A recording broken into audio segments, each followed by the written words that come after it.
যুধিষ্ঠির আসলেন বান নিয়ে, যে যুধিষ্ঠির দাদা, যে হে কৃষ্ণ প্রাণগোবিন্দ, আমি এমন আশ্চর্য জিনিস দর্শন করলাম যা কোনোদিন জীবনে দর্শন করিনি। যে কি দর্শন করলাম? যে আমি দেখতে পেলাম একটা হাতি জলকে বিকলতেছে সরোবরে, পদ্ম ফুল ছিটাইতেছে, জল ছিটাইছে, কিন্তু তার সুর দুইটি। মন দিয়ে শুনবেন, তার হাতিটির সুর দুটি।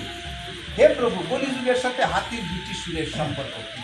তখন ভগবান বলতেছেন, কলিযুগের মানুষের চরিত্র হবে দুমুখু। কলিযুগের মনুষ্যগণে দ্বিচারিতার প্রতীক হলো হাতির দুইটি সুর।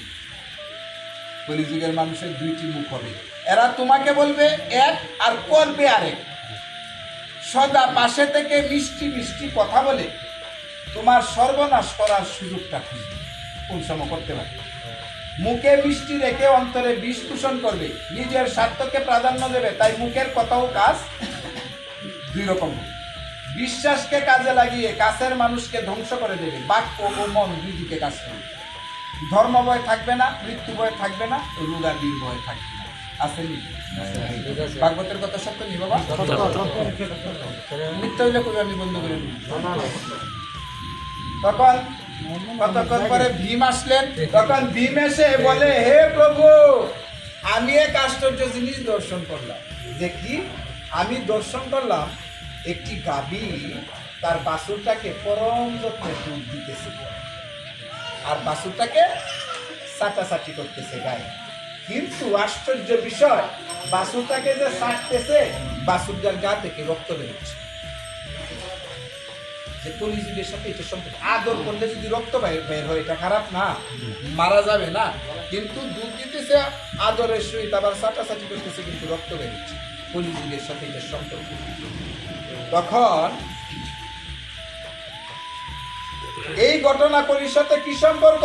এই দৃশ্যটা হলো কলিযুগের পিতা মাতা ও সন্তানের প্রতি।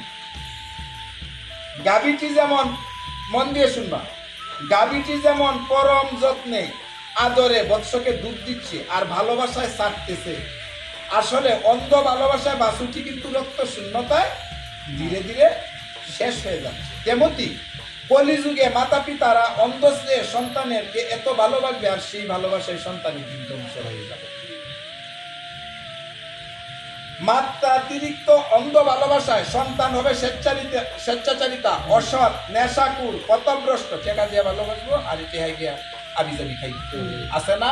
গ্রামে গ্রামে, আমার গ্রামে গেলে এখন বিচার দেয় যে বিষয় আপনার গ্রামে থাকা দরকার, পোলাপানগুলো নষ্ট হয়ে গেছে, আমরা একটু মানি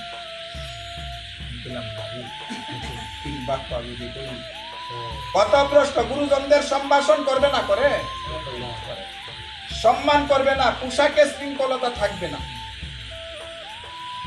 চলাফেরায় শালীনতা থাকবে না, মুখের কথায় নিষ্ঠতা থাকবে না, গুরুজনদের প্রতি মান্যতা হ্রাস পাবে, গুরুজনদের সঙ্গে সামান্য বিষয়ে তর্ক পর্যন্ত করবে। করে না?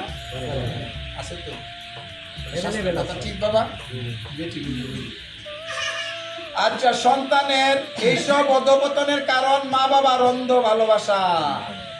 পারিবারিক নৈতিক শিক্ষার অভাবে সন্তান ধ্বংসপ্রাপ্ত হবে, নৈতিক শিক্ষা থাকবে।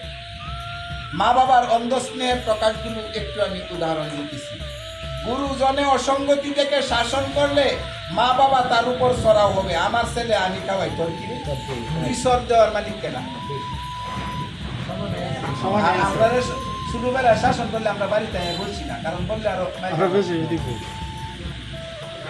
আচ্ছা, আমার সন্তান তুই মারার কে? সমাজের মানুষ খারাপ কিছু দেখে বললে মা বাবা বলবে আমার সন্তান এমনটা করতেই পারে না। হ্যাঁ, আমার ছেলে তোমার আরো একটা দোষী বানাই দিচ্ছে, মানে মিথ্যাবাদী বানাই দিচ্ছে। আচ্ছা, অসময়ে স্কুলের শিক্ষক শাসন করলে মা বাবা তার উপর চড়াও হবে। অনেক ঘটনা দেখছি শিক্ষকদের উপর লাঠি সুটা নিয়ে